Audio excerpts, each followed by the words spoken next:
Everyone, स्वागत है आप सभी का मिरेकल लर्नर्स पे। आज हम शुरू करेंगे अकाउंटेंसी, जो कि बेसिकली 11th क्लास का बेसिक सिलेबस है और इसमें हम बिल्कुल बेसिक से शुरुआत करेंगे। ये है कुछ मेरे बारे में। आज के हमारे लर्निंग ऑब्जेक्टिव्स क्या होंगे कि हम डेफिनेशन समझेंगे। अकाउंटिंग की डेफिनेशन क्या होती है, अकाउंटिंग प्रोसेस कैसे होता है, अकाउंटिंग की ब्रांचेस कौन कौन सी है, बुक कीपिंग और अकाउंटिंग में डिफरेंस क्या है, अकाउंटिंग के सोर्स ऑफ इंफॉर्मेशंस क्या क्या होती हैं, यूजेस ऑफ अकाउंटिंग इंफॉर्मेशन, मतलब इंफॉर्मेशन जो होती है अकाउंटिंग से रिलेटेड उसका यूज़ कैसे कैसे होता है, ऑब्जेक्टिव क्या है अकाउंटिंग के, एडवांटेजेस, लिमिटेशन और रोल ऑफ अकाउंटिंग। तो आइए शुरुआत करते हैं। सबसे पहले हम इसकी मीनिंग देखते हैं। मीनिंग और डेफिनेशन इसको कहा क्या जाता है। बेसिकली अगर हम इसे आसान शब्दों में समझे तो ये लैंग्वेज ऑफ बिजनेस है, यानी बिज़नेस की एक लैंग्वेज है। जो भी बिज़नेस में मनी से रिलेटेड टर्म होगी उसे हम रिकॉर्ड करते हैं, उसे ही अकाउंटिंग कहते हैं। कोई भी हमारा कैश से लेन देन हुआ है, कोई भी हमने सेल या परचेज़ की है, उसे हम रिकॉर्ड करेंगे, उसी को ही अकाउंटिंग कहते हैं। प्रॉपर शब्दों में अगर इसकी डेफिनेशन देखें तो लेखांकन से प्राय व्यवसाय की भाषा से माना जाता है। जिस प्रकार भाषा का काम विचारों का आदान प्रदान करना है, उसी प्रकार लेखांकन का प्रयोग व्यवसाय से संबंधित वित्तीय एवं अन्य सूचनाओं को संबंधित व्यक्तियों, जो कि सरकार एवं वित्तीय संस्थाओं को प्रदान करने हेतु है। मतलब जो भी फाइनेंस से रिलेटेड ट्रांजैक्शन है, मनी से रिलेटेड ट्रांजैक्शन है और जो अन्य बिजनेस से रिलेटेड ट्रांजैक्शन है, उन्हें हम कंबाइंड रूप से रिकॉर्ड करते हैं, जो कि हेल्प करती है गवर्नमेंट को टैक्स कलेक्ट करने में, फाइनेंशियल इंस्टीट्यूशन को अपनी ग्रोथ देखने में और बैंक को लोन देने में, या अन्य जो भी इसके हैं। लेखांकन का आशय व्यावसायिक लेन देनों को सुनियोजित ढंग से नियमानुसार लिखने से है। मतलब हम इसे रूल के अकॉर्डिंग एक रिकॉर्डेड वे में और अच्छी तरीके से रिकॉर्ड करने को ही अकाउंटिंग कहते हैं, जिसमें व्यवसाय की स्थिति का भी समयपूर्ण ज्ञान किया जा सकता है कि हमारा बिजनेस कितना ग्रो कर रहा है। अब AICPA यानी कि American institute of certified public accountant किस अकॉर्डिंग लेखांकन सौदों एवं घटनाओं को, जो कि कम से कम अंशतः वित्तीय प्रकृति की हों, यानी कि फाइनेंशियल टर्म में, यानी कि मौद्रिक रूप में उन्हें व्यक्त किया जा सके, प्रभावपूर्ण तरीके से मौद्रिक रूप में लिखने, वर्गीकरण करने तथा सारांश में व्यक्त करने, उनके परिणामों की व्याख्या करने की कला है। तो बेसिकली हम क्या समझे, अकाउंटिंग क्या है। अकाउंटिंग बिजनेस ऑफ लैंग्वेज है, जिसके अंदर हम फाइनेंशियल ट्रांजैक्शन को रिकॉर्ड करते हैं, जो कि बिज़नेस से रिलेटेड होती हैं और जिसका बेनिफिट हमें हमारे बिज़नेस की ग्रोथ जानने में और गवर्नमेंट को टैक्स कलेक्ट करने में, फाइनेंशियल इंस्टीट्यूशन को फाइनेंशियल कंडीशन जानने में और बैंक को लोन देने में सहायता होती है। अब कैरेक्टरिस्टिक्स ऑफ अकाउंटिंग क्या क्या है, तो इसके अंदर सबसे पहले क्या है कि कैरेक्टरिस्टिक क्या है कि इसकी विशेषताएं, अकाउंटिंग की विशेषताएं क्या हैं। विज्ञान और कला, सबसे पहला आता है साइंस एंड आर्ट। लेखांकन आर्थिक व्यवहारों को लिखने तथा वर्गीकृत कर सारांश में प्रस्तुत करने का विज्ञान एवं कला है। मतलब कि जो भी आर्थिक व्यवहार हैं उन्हें वर्गीकृत करके और एकदम डिटेल में लिखने को ही हम विज्ञान और कला कहते हैं। विज्ञान के रूप में यह व्यवस्थित ज्ञान की शाखा है। मतलब इन साइंस टर्म इसे हम डीपली नॉलेजेबल कह सकते हैं कि हम इससे जो भी इंफॉर्मेशन यूज़ करेंगे वो हमारे बिजनेस के लिए अच्छी रहेगी। इससे लेन देन एवं आर्थिक घटनाओं के अभिलेखन, वर्गीकरण, संक्षिप्तीकरण निश्चित नियम हैं। मतलब इसे इकोनॉमिक इवेंट और रिकॉर्ड करने के कुछ प्रॉपर रूल्स हैं। इन नियमों के कारण ही लेन देन को क्रमबद्ध एवं व्यवस्थित रूप से लेखा पुस्तकों में लिखा जाता है। और कला के रूप में ये वित्तीय परिणाम जानने में सहायक है कि हमारी फाइनेंशियल कंडीशनिंग कैसे है। तो साइंस और आर्ट इसकी एक कैरेक्टरिस्टिक्स हुई।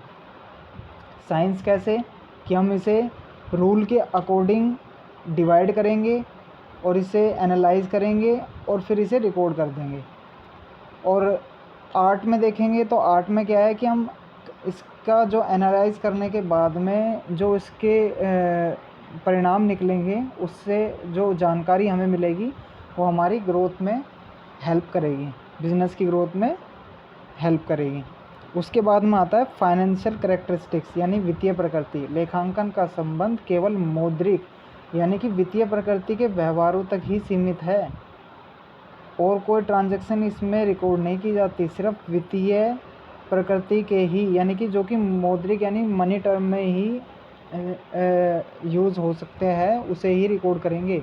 अर्थात लेखांकन में उन्हीं लेन देनों एवं घटनाओं को पुस्तक में लिखा जाता है जो मुद्रा में व्यक्त की जा सकती है, मनी टर्म में यूज़ की जा सकती है, जैसे माल का क्रय विक्रय, फर्नीचर का क्रय आदि। ऐसे व्यवहार जो वित्तीय प्रकृति के नहीं हैं उनको लेखा पुस्तकों में नहीं लिखा जाता। उदाहरण के लिए मैं आपको बता दूं, यदि एक संस्था में योग्य विश्वसनीय कर्मचारी है जो व्यवसाय के लिए बहुत ही उपयोगी है तथा लेखा पुस्तकों में उसका कोई रिकॉर्ड नहीं दिया जाएगा, यह वित्तीय प्रकृति का नहीं है, लेकिन उसे दी जाने वाली सैलरी वो रिकॉर्ड की जाएगी क्योंकि वो फाइनेंशियल ट्रांजैक्शन है, वो मौद्रिक रूप में व्यक्त की जा रही है कि आप उसे सैलरी पे कर रहे हैं। उसके बाद आता है 4 फंक्शंस। 4 फंक्शंस मेनली क्या है कि लेखांकन टर्म में 4 फंक्शन होते हैं: recording, classification, summarization, analyze and interpretation यानी कि अभिलेखन, वर्गीकरण, संक्षेपण, विश्लेषण एवं निर्वचन। तो सबसे पहले रिकॉर्डिंग देखेंगे। 4 फंक्शन के अंदर किसी व्यवसाय के लेन देनों का पुस्तक में उचित लेखा रखना लेखांकन का मूल कार्य है। मतलब कोई भी लेन देन हुआ है उसको रिकॉर्ड करके लिखना ये सबसे पहला काम है अकाउंटिंग का। बिल एवं वाउचर जो भी आधार पर लेन देन प्रारंभिक पुस्तकों में लिखी जाती है, क्रमानुसार लिखी जाती है, उसे हम कैश में रिकॉर्ड कर सकते हैं, कैश बुक में, परचेज बुक में, सेल्स बुक में, जैसे भी फर्स्टली उसका ट्रांजैक्शन हुआ है उसे उसी बुक में रिकॉर्ड कर देंगे। उसके बाद उसे क्लासीफाई करेंगे, वर्गीकरण करेंगे। वर्गीकरण का संबंध वित्तीय व्यवहारों की व्यवस्था विश्लेषण से है। इसका उद्देश्य समान प्रकृति के लेन देन को ही स्थान पर क्रमबद्ध एकत्रित करना, मतलब कि जो एक समान रूप प्रकृति की है उसे क्रमबद्ध रूप से यानी कि रिकॉर्डली सिस्टमेटिकली उसे इकट्ठा करेंगे और फिर उसे डिवाइड कर देंगे लेजर्स में कि किस हेड में आएगा, ये हमारा क्रेडिट है या डेबिट है। तो उससे हमें ट्रेडिंग अकाउंट यानी कि लेजर तैयार करने में सहायता मिलेगी। फिर हम उसे समराइज़ करेंगे। इस क्रिया के अंदर हम जो भी वर्गीकृत व्यवहार को इस प्रकार प्रस्तुत किया जाता है कि उन्हें उचित प्रकार से समझा जा सके, मतलब उसे सिस्टमेटिकली समझा जा सके कि हमने कौन सी ट्रांजैक्शन से हमारे बिजनेस पे क्या इफ़ेक्ट हुआ है, उसे समराइज़ करेंगे यानी कि उनका फाइनल अकाउंट तैयार करेंगे लास्ट में। फिर उसके बाद में उसे एनालाइज़ करेंगे, इंटरप्रेट करेंगे। जब हमने उसके रिकॉर्ड कर लिया उसके बाद उसे क्लासीफाई करके ट्रेडिंग अकाउंट बना लिया, लेजर्स तैयार कर लिए, देन उसके बाद में फाइनल अकाउंट तैयार कर लिए, देन उसके बाद में हमारा सब कुछ रेडी हो जाएगा, बैलेंस शीट तैयार हो जाएगी। तो हम उसे एनालाइज़ करेंगे कि हमारा बिजनेस कितना ग्रो कर रहा है। लेखांकन में वित्तीय सूचनाओं विश्लेषण एवं निर्वचन इस प्रकार किया जाता है कि व्यवसाय के हित में रखने वाले सभी पक्ष व्यवसाय की वित्तीय स्थिति और लाभप्रदता के संबंध में अर्थपूर्ण जानकारी प्राप्त कर सकते हैं। यानी कि हम एनालाइज करके यही पता कर लग जाएगा कि हमारा बिजनेस कितना ग्रो कर रहा है, वो प्रॉफिट में है, लॉस में है। ठीक है। उसके बाद में होता है सेवा कार्य यानी सर्विस एक्टिविटी।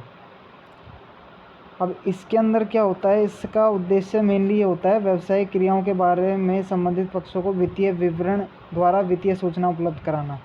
मतलब जो भी बैंक को हमारे बिज़नेस की ग्रोथ जाननी है तो हम उसे बता देंगे, गवर्नमेंट को टैक्स कलेक्ट करना है तो वो हमारे बारे में जान सकती है, हमें भी उससे बेनिफिट रहता है, ट्रांसपेरेंसी बनी रहती है, हम भी अपना बिज़नेस स्मूथली चला सकते हैं। तो ये तो इसकी कैरेक्टरिस्टिक्स होगी। Science and art, financial characteristics, 4 functions में क्या क्या आ गया, रिकॉर्डिंग, क्लासिफिकेशन, समराइजेशन और एनालाइज एंड इंटरप्रिटेशन। फिर सर्विस एक्टिविटी आ गया यानी सेवा जो हम प्रोवाइड कर सकते हैं सामने वाली पार्टी को। अब उसके बाद में आता है branches of accounting. Branches of accounting के अंदर मतलब कि क्या क्या उसकी ब्रांचेस हैं, क्या किस किस पार्ट में वो डिवाइड है। तो बेसिकली ये 3 पार्ट में डिवाइड है। पहला तो फाइनेंशियल अकाउंटिंग है, वित्तीय लेखांकन, दूसरा मैनेजमेंट अकाउंटिंग है, प्रबंधीय लेखांकन, और तीसरा है कॉस्ट अकाउंटिंग यानी लागत लेखांकन। तो फाइनेंशियल अकाउंटिंग के अंदर क्या होता है, लेखांकन का मूल रूप यही है। इस शाखा का मुख्य उद्देश्य व्यावसायिक लेन देनों का सही लेखा करना है तथा वित्तीय विवरण तैयार करना है। मेनली प्रॉफिट और लॉस जानना फाइनेंशियल अकाउंटिंग का मेन पर्पज़ है। उसके बाद में व्यवसाय संबंधित पक्षों को इससे फाइनेंशियल अकाउंट से ये सहायता मिल जाती है किस अवधि में विशेष लाभ हुआ है, किस में लॉस हुआ है, लाभ आने की स्थिति क्या है। अब मैनेजमेंट अकाउंटिंग में क्या होता है, यह लेखांकन प्रबंधकों के लिए है, अर्थात यह वह लेखांकन है जिसके द्वारा प्रबंधकों को अपने कर्तव्यों का निर्वाह करने के लिए आवश्यक सूचनाएं प्राप्त होती हैं। मतलब जो मैनेजमेंट है उसे ये पता चलेगा कि उन्हें क्या कार्य बिजनेस को ग्रो करने के लिए करने हैं। जब फाइनेंशियल अकाउंटिंग तैयार हो जाएगी, फाइनल अकाउंट तैयार हो जाएंगे, बिजनेस में अगर लॉस हो रहा है या ग्रोथ हो रही है तो मैनेजमेंट उसको और ग्रो करने के लिए या फिर लॉस से ऊपर उठने के लिए क्या क्या उससे काम करने पड़ेंगे, ये मैनेजमेंट अकाउंटिंग बताती है। और इसके अंदर क्या होता है कि केवल व्यावसायिक लेन देन को मुद्रा, मात्रा एवं समय के संदर्भ में विश्लेषित एवं निर्वाचित करने से भी संबंधित नहीं है, बल्कि प्रबंधन को व्यवसाय की नीतियों के निर्धारण और दिन प्रतिदिन की प्लानिंग, कंट्रोलिंग और कोऑर्डिनेशन में भी सहायता करता है। कि वो एक दिन टारगेट बना लेंगे मैनेजमेंट कि हाँ वही हमें इतना टारगेट अचीव करना है, उसके बाद में उसे हम प्रॉफिट में धीरे धीरे ग्रो कर सकते हैं डे बाय डे। उसके बाद आता है कॉस्ट अकाउंटिंग। लागत लेखांकन का मुख्य उद्देश्य व्यवसाय में निर्मित वस्तुओं या प्रदान की गई सेवाओं की प्रति इकाई लागत निर्धारण करना है। मतलब जो भी हम रॉ मटेरियल यूज़ कर रहे हैं उसको लेकर के हम जो भी प्रोडक्ट बना रहे हैं उसमें पर कॉस्ट यूनिट क्या आ रही है, वो ज़्यादा तो नहीं हो रही है, कहीं हम उसे प्रोड्यूस कर रहे हैं तो ज़्यादा होने से हमें लॉस तो नहीं हो रहा है। हमें अपने प्रॉफिट का भी ध्यान रखना है, हमें उसमें ही प्रॉफिट कमाना है, वर्कर को सैलरी भी देनी है, तो इसलिए कॉस्ट अकाउंटिंग रेडी की जाती है। उसके बाद आता है अकाउंटिंग प्रोसेस कैसे होता है। तो मेनली अकाउंटिंग प्रोसेस का सबसे मेनली फंडा यही है, जैसे कि हमने बताया था, जो भी मौद्रिक रूप में व्यक्त किया जा सके, यानी कि जो भी फाइनेंशियल ट्रांजैक्शन है, मनी के टर्म में यूज़ की जा सकती है, वो सभी लेन देन सबसे पहले रिकॉर्ड किए जाएंगे। तो वो रिकॉर्ड कैसे किए जाएंगे, वो सबसे पहले बुक ऑफ ओरिजिनल एंट्रीज, मतलब कि जो भी जिस भी बुक से रिलेटेड है उसमें उसकी एंट्री कर दी जाएगी। जैसे कि मान लें अगर हमारे पास में यहाँ पर कैश से रिलेटेड है तो हम कैश बुक में कर देंगे, परचेज बुक है तो परचेज बुक में कर देंगे, सेल्स बुक है तो सेल्स में कर देंगे। कोई हमने परचेज़ की थी, वो परचेज़ में कुछ डिफेक्ट आ गया, उसे रिटर्न कर दी तो परचेज़ रिटर्न में। हमने जो सेल की उसमें कुछ डिफेक्ट आ गया तो सामने वाला कस्टमर हमें रिटर्न कर देगा तो सेल्स रिटर्न में लिखेंगे। ऐसे ही बिल्स पेबल है, बिल्स रिसीवेबल है और जर्नल पेपर है। तो उसके बाद में हम क्या करते हैं कि इसे क्लासीफाई करेंगे। इन सब को रिकॉर्ड करने के बाद में इन्हें क्लासिफिकेशन करेंगे लेजर के अंदर। देन उसके बाद में इसे समराइज़ करेंगे। जो हमने 4 फंक्शंस पढ़े थे वही है ये। फिर उसका समराइजेशन कैसे होगा, हम सबसे पहले उसका ट्रायल बैलेंस रेडी करेंगे इन बुक्स के आधार पे। उसके बाद में ट्रेडिंग में प्रॉफिट लॉस अकाउंट तैयार होगा। देन उसके बाद में बैलेंस शीट तैयार होगी कि हमारी कितनी असेट्स हैं और कितनी लायबिलिटीज़ हैं। Then at the last moment हम इसे एनालाइज करेंगे और इंटरप्रेट करेंगे कि हमारा बिज़नेस कितना ग्रो कर रहा है या फिर लॉस में जा रहा है। तो इसको भी हम कैसे, अगर लॉस में जा रहा है तो कैसे ग्रो कर सकते हैं, इन सब की स्ट्रेटजी हम तैयार करके उसे बता सकते हैं कि हमें क्या करना है। देन उसके बाद में आ जाता है यूजेस ऑफ अकाउंटिंग इन्फॉर्मेशन। अब अकाउंटिंग इन्फॉर्मेशन का यूज़ क्या क्या है, तो अब ये मेनली 2 पार्ट में डिवाइड होता है, इंटरनल यूजेस और एक्सटर्नल यूजेस। अब इंटरनल यूजेस के अंदर हम देखें तो सबसे पहले ओनर आ गया कि ओनर को इसका बेनिफिट कैसे होगा अकाउंटिंग इन्फॉर्मेशन का। तो इसके अंदर हम जानेंगे कि लेखांकन का मुख्य उद्देश्य ओनर से क्या होता है कि व्यवसाय के स्वामी को उसके व्यवसाय की क्रियाओं के संबंध में आवश्यक सूचनाएं प्रदान करता है। यानी बिजनेस से रिलेटेड जो भी उसे प्रॉफिट हो रहा है, लॉस हो रहा है, पर कॉस्ट यूनिट क्या आ रही है प्रोडक्ट की, वो सब ओनर के लिए ज़रूरी होता है जानना। उसके बाद मैनेजर का है इंटरनल यूसेज में, तो मैनेजर के लिए कैसे बेनिफिशियल है अकाउंटिंग इन्फॉर्मेशन। प्रबंधक वित्तीय विवरणों के आधार पर ही आंतरिक सूचनाएं प्राप्त करता है और फ्यूचर की प्लानिंग करता है। जब उसे कुछ अपनी ग्रोथ के बारे में, लॉस के बारे में, प्रॉफिट के बारे में, अपने बिजनेस के बारे में कुछ उसे इन्फॉर्मेशन मिलेगी, तभी तो वो नेक्स्ट डे की प्लानिंग कर पाएगा, नेक्स्ट ईयर की कर पाएगा, नेक्स्ट मंथ की कर पाएगा। देन उसके बाद में आता है वर्कर एम्प्लॉयज़।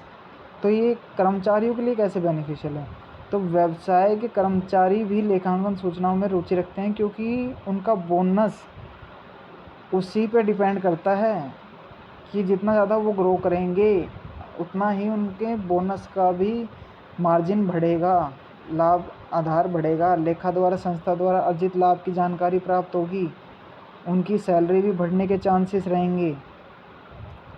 देन इसके बाद में आता है एक्सटर्नल यूजेस। अब एक्सटर्नल क्या है, बाह्य, जो कि बाहर वाले बंदों के लिए, बाहर वाली पार्टीज़ के लिए कैसे है। अब इन्वेस्टर हो गया। अब इन्वेस्टर तो भैया जब भी इन्वेस्ट करेगा जब वो उसे अच्छी ग्रोथ दिखेगी किसी भी बिज़नेस की। अगर उसे ग्रोथ नहीं दिखेगी, उसे लॉस नज़र आएगा कि इस बिज़नेस में लॉस हो रहा है, इसे चलाने इसकी अकाउंटिंग इन्फॉर्मेशन ये बता रही है कि ये पीछे से अच्छा स्ट्रक्चर नहीं है इसका फाइनेंशियली, तो वो उसमें इन्वेस्ट नहीं करेगा। अगर उसका बिल्डअप अच्छा है, वो फ्यूचर में ज़्यादा ग्रो करेगी, अभी ग्रो कर रही है रैपिडली, उसे और ज़्यादा एक्सपेंड होने की ज़रूरत है, तो उसे उस बिहाफ पे अपनी थिंकिंग को सोच करके और फिर इन्वेस्ट कर सकता है। अब ट्रेड क्रेडिटर, उनको कैसे फ़ायदा होगा अकाउंटिंग इन्फॉर्मेशन का। व्यापारिक लेनदार, मतलब व्यापारिक लेनदार वे व्यक्ति हैं जिन्हें व्यवसाय को उधार माल बेचा हुआ है, मतलब कि जो भी हमारे क्रेडिटर्स हैं जिन्होंने हमें उधार माल बेचा हुआ है, वे व्यक्ति उधार देने से पूर्व संस्था की तरलता स्थिति, यानी कि उनकी फाइनेंशियल स्थिति क्या है, उनके पास कैश कितना है, उनके बिज़नेस में अभी प्रॉफिट कितना है, ये जानने की इच्छुक होते हैं, और उसी आधार पे वो उन्हें उधार में माल बेचते हैं। अब उसके बाद बैंक हो गया। अब बैंक तो बेसिकली यही चेक करेगा कि भैया ये कहीं कर्ज में तो नहीं डूबा जा रहा है। अगर हमने कल को इसे लोन दे दिया तो वो इसकी अकाउंटिंग इन्फॉर्मेशन के आधार पे तो चेक करेगा ना कि उसको बैंक को लोन देना है या नहीं देना, तो इसकी क्रेडिट वैल्यू के आधार पे ही वो उसे लोन देगा। अब उसके बाद गवर्नमेंट होगी। अब सरकार को लेखांकन सूचनाओं के आधार पे ही ज्ञात होता है कि देश की व्यवसाय की स्थिति प्रगति है या नहीं है, या फिर उस टैक्स कलेक्टर्स पेयर से हमें टैक्स कलेक्ट सही हो रहा है नहीं हो रहा, कर नीति कैसे बनानी है, आयात निर्यात के संबंध में महत्वपूर्ण निर्णय कैसे लेने हैं, बिज़नेस को और ज़्यादा ग्रो कराने के लिए गवर्नमेंट पॉलिसी कैसे तैयार करेगी। देन उसके बाद में आ जाता है कंज्यूमर। कंज्यूमर व्यवसाय के उत्पाद के उपभोक्ता इसमें रुचि रखते हैं कि व्यवसाय की लागत किस प्रकार नियंत्रण की जा सकती है तथा विक्रय मूल्य किस प्रकार निर्धारित किया जा रहा है। अब कंज्यूमर तो भैया जब भी प्रोडक्ट खरीदेगा जब उसे कम पैसे में और ज़्यादा अच्छी चीज़ मिलेगी। इकोनॉमिक्स भी तो यही कहती है, जब आप कम पैसे में अच्छी चीज़ें खरीदते हैं तो वही आपकी इकोनॉमिक्स है।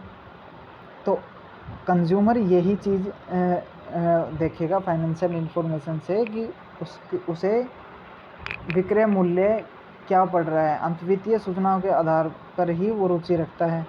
ट्रेड यूनियन, श्रम संघ अपने श्रमिकों के लिए सदैव संघर्षरत रहते हैं, हमेशा उनके तैयार खड़े रहते हैं। इनकी सफलता तभी संभव है जब कंपनी की आर्थिक स्थिति और दिनों दिन प्रगति अच्छी होगी।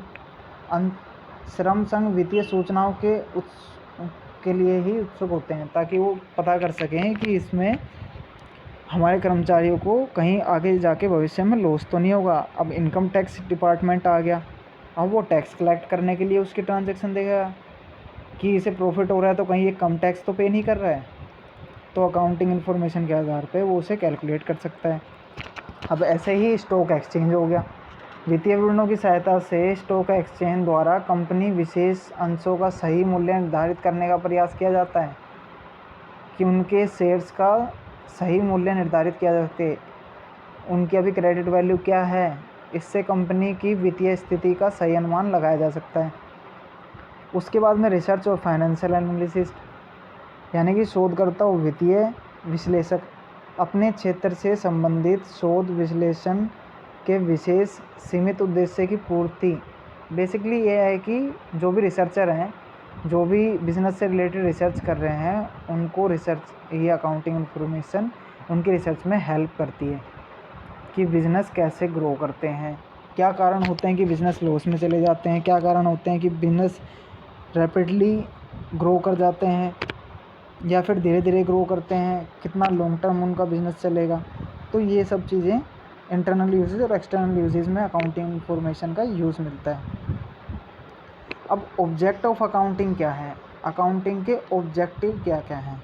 तो सबसे पहला आता है सिस्टमेटिक रिकॉर्ड और बिजनेस ट्रांजैक्शन, मतलब कि उन्हें व्यावसायिक लेन देनों को विधिवत सिस्टमेटिकली रिकॉर्ड करना। लेन देनों की विधिवत अभिलेखन से भूल एवं छल कपटों को दूर करने की सहायता मिलती है। सिस्टमेटिक वे से अगर हम उसे लिखेंगे तो जो भी हमारे से भूल होने के चांसेस हैं वो कम हो जाएंगे। लेखांकन में होने वाली सारी ट्रांजैक्शन हम रिकॉर्ड कर पाएंगे। तो ये सबसे मेन पर्पस हमारा होता है, पहला कि व्यावसायिक लेन देनों को सिस्टमेटिक वे में रिकॉर्ड किया जाए। दूसरा है डिटर्मिनेशन ऑफ नेट प्रॉफिट और लॉस, शुद्ध लाभ और हानि का निर्धारण। हम अकाउंटिंग का सबसे मेन ऑब्जेक्टिव यही है कि नेट प्रॉफिट और लॉस को हम जान सकें, ताकि हम नेक्स्ट प्लानिंग कर सकें कि हमारा बिज़नेस और ग्रो कैसे करेगा। अगर लॉस में चल रहा है तो और ज़्यादा उसे हमें प्रॉफिट में कैसे पहुंचाना है। उसके बाद में आ जाता है वित्तीय स्थिति को दर्शाना। अब फाइनेंशियल ऑब्जेक्ट इसका ये भी आ जाता है कि वो उसकी वित्तीय स्थिति बताता है कि भैया आपका बिज़नेस ग्रो कर रहा है, आपका प्रॉफिट ज़्यादा हो रहा है, आप भविष्य में और ज़्यादा ग्रो करेंगे।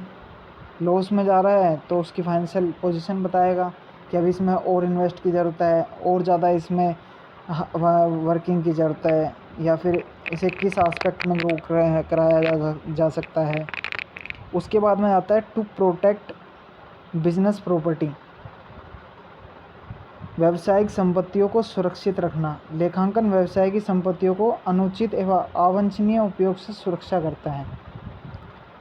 मतलब बिजनेस तो एक अलग पार्ट है, एक अलग स्टैट्यूटरी बॉडी है, तो इसलिए सूचनाएं जो अकाउंटिंग की होती हैं उसके कारण संपत्तियों के अनुचित अवांछनीय उपयोग को नियंत्रण रहता है। व्यवसाय में स्वामी द्वारा विनियोजित राशि है उसका भी हमें पता रहेगा। व्यवसाय में अन्य व्यक्तियों को कितना देना है ये भी हमें पता रहेगा। व्यवसाय को अन्य व्यक्तियों से कितना वसूलना है ये पता रहेगा। फिक्स एसेट कितनी है, हमारे हाथ में कैश इन हैंड कितना है, कच्चा माल, अर्धनिर्मित माल, ये सब कितना है। तो ये प्रॉपर्टी के अंदर ही बिजनेस की आ जाता है और उसे प्रोटेक्ट करता है, ताकि कल को कोई और अगर आके क्लेम करता है तो हम उसे बता सकते हैं कि हमारे पास है प्रॉपर, हमारे पास रिकॉर्डेड फॉर्मेट है कि हमारे पास बिजनेस की प्रॉपर्टी ये है। प्रबंधकीय नियंत्रण सुगम बनाता है, यानी कि फैसिलिटी मैनेजमेंट कंट्रोल। जैसे कि हमने पीछे डिस्कस किया था, नेक्स्ट डे की प्लानिंग मैनेजमेंट तभी करता है जब उसे पीछे का आधार पता हो कि बिज़नेस ग्रो कर रहा है या नहीं कर रहा, बिज़नेस लॉस में है या फिर बिज़नेस को अभी क्या रेमेडी है जो उसे हम ठीक कर सकते हैं। उसके बाद में आता है providing information to various interested party, मतलब विभिन्न पार्टियों को, विभिन्न पक्षों को सूचनाएं प्रदान करता है।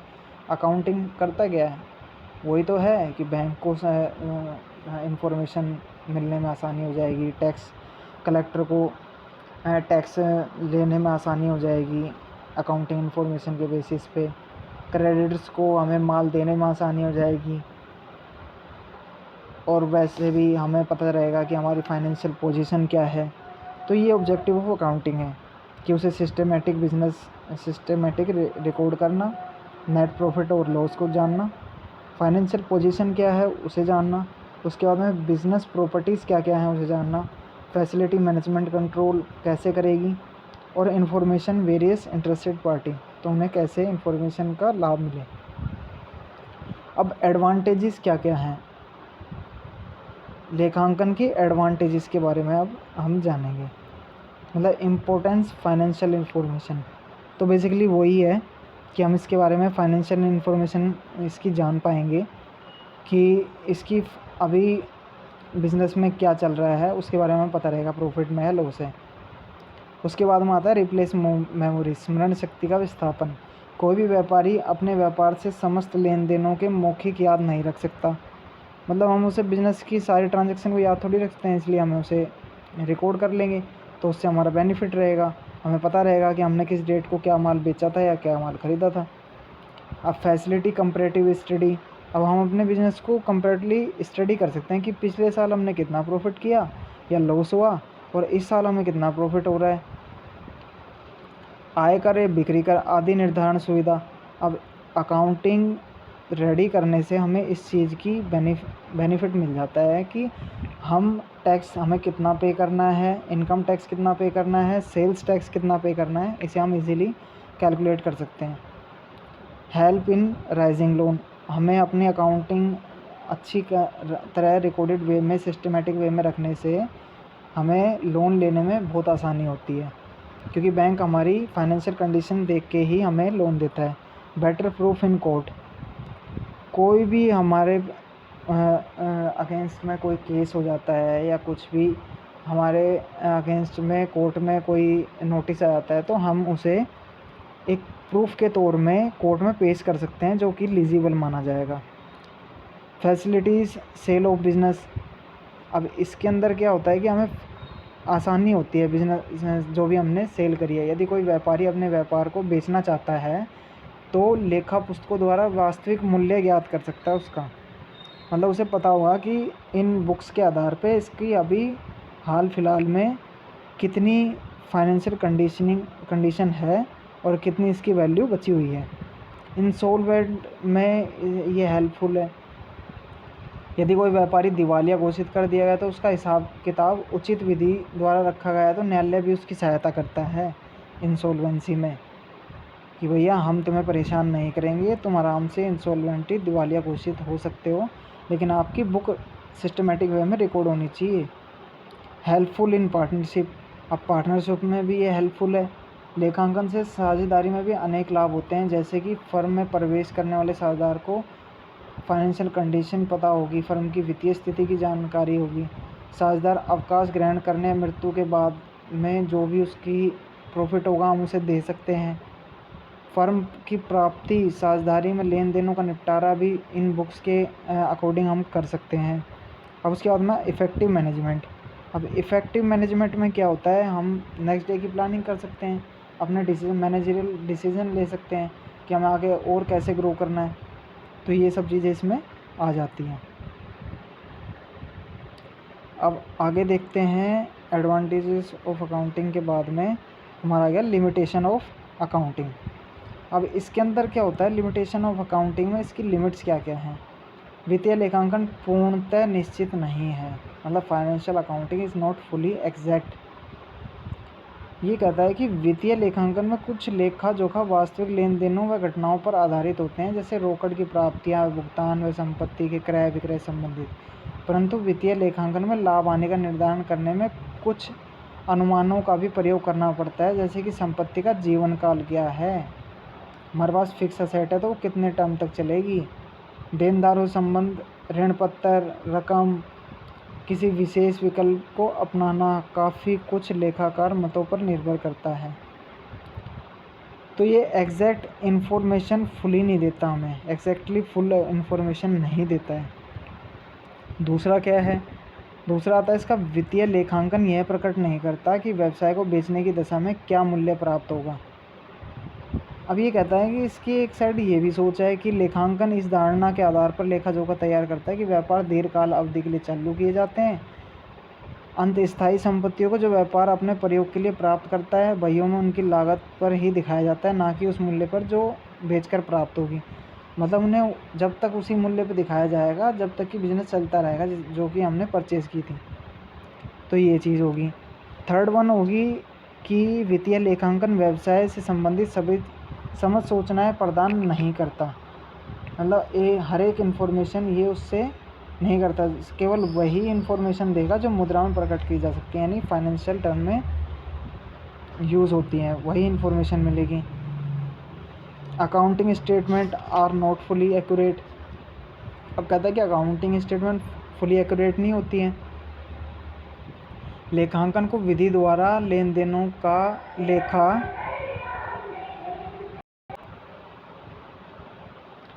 तो हम इसके अंदर देख रहे थे कि accounting statement are not fully accurate, मतलब अकाउंटिंग स्टेटमेंट फुली एक्यूरेट नहीं होती, उसमें कुछ झूठ मूठ के ट्रांजैक्शन भी रिकॉर्ड किए जा सकते हैं, उस पर कोई रोक टोक नहीं है।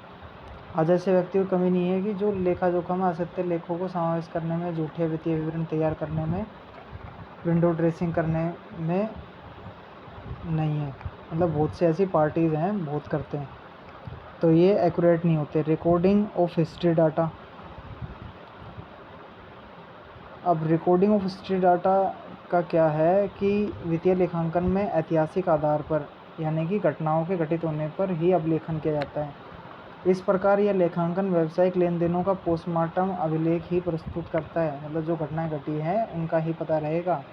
वर्तमान में व्यवसाय को भावी अनुमान पूर्वानुमान की अधिक आवश्यकता होती है, तो ये सिर्फ घटित घटनाओं के आधार पर ही लिखा जाता है, भविष्य में क्या होगा उसका इसे कुछ नहीं पता। अब लास्ट हमारा बुक कीपिंग और अकाउंटिंग में क्या डिफरेंस है। सबसे पहले बुक कीपिंग क्या होती है। बुक कीपिंग का उद्देश्य होता है व्यापारिक लेन देनों को प्रारंभिक लेखा पुस्तकों में लिखना। और अकाउंटिंग क्या करता है, अकाउंटिंग लेखा पुस्तकों में लिखे गए लेन देन को वर्गीकृत, मतलब सिस्टमेटिक वे में अलग कर लेता है। उसके बाद में इसका क्षेत्र क्या है बुक कीपिंग का, इसका क्षेत्र सीमित है। इसमें व्यवहारों को प्रारंभिक लेखा पुस्तकों में लिखा जाता है। प्रारंभ में लेखा पुस्तकों से ही खाता बही में पोस्टिंग की जाती है। अब लेखांकन का क्षेत्र पुस्तक से थोड़ा ज़्यादा है।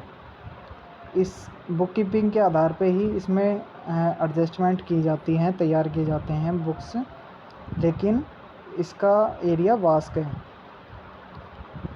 अब अंतिम खाते कैसे होते हैं इसके अंदर बुक कीपिंग में, व्यापार एवं लाभ हानि खाता बनाने का कार्य पुस्तक पालन में नहीं किया जाता है। इसमें बेसिकली सिर्फ फर्स्ट जो ट्रांजैक्शन होती है वो होती है। अकाउंटिंग के अंदर हम फाइनल अकाउंट और loss accounting, profit loss account और बैलेंस शीट तैयार करते हैं। अब कार्य प्रकृति कैसी होती है, बुक कीपिंग सरल है और अकाउंटिंग जटिल है। अब विशेष ज्ञान योग्यता क्या है, इस कार्य हेतु विशेष योग्यता की आवश्यकता नहीं पड़ती बुक कीपिंग के लिए, लेकिन अकाउंटिंग के लिए विशेष ज्ञान और योग्यता की आवश्यकता होती है। पुस्तक पालन एक पृथक कार्य है, लेखांकन पर आधारित नहीं है, मतलब बुक कीपिंग अकाउंटिंग पर डिपेंड नहीं है, लेकिन अकाउंटिंग बुक कीपिंग के ऊपर ज़रूर डिपेंड है। इसके आधार पर ही पुस्तकें रेडी की जाती हैं। तो आज हमने जाना कि हमारे जो ऑब्जेक्टिव्स थे कि अकाउंटिंग क्या है, अकाउंटिंग के ऑब्जेक्टिव क्या क्या हैं, इसकी लिमिटेशन क्या है, एडवांटेजेस क्या है, रोल क्या है, use of information, accounting process कैसे करता है। जैसे कि हम फाइनेंशियल ट्रांजैक्शन को पहले लेते हैं, उसके बाद उसे रिकॉर्ड करते हैं कैश बुक में, परचेज बुक में, जिससे भी रिलेटेड होता है, फिर उसे समराइज़ करते हैं, trial balance, profit loss account, balance sheet तैयार करते हैं, देन उसके बाद में हम उसे एनालाइज़ करते हैं। इसके यूजेस क्या हैं, इसके बेनिफिट क्या हैं, ऑब्जेक्टिव क्या हैं, ये चीज़ें हमने समझी। तो कोई भी आपकी क्वारी है या आपको कोई भी टॉपिक इसमें समझ में नहीं आया है तो कमेंट बॉक्स में ज़रूर लिखें। Thanks for watching.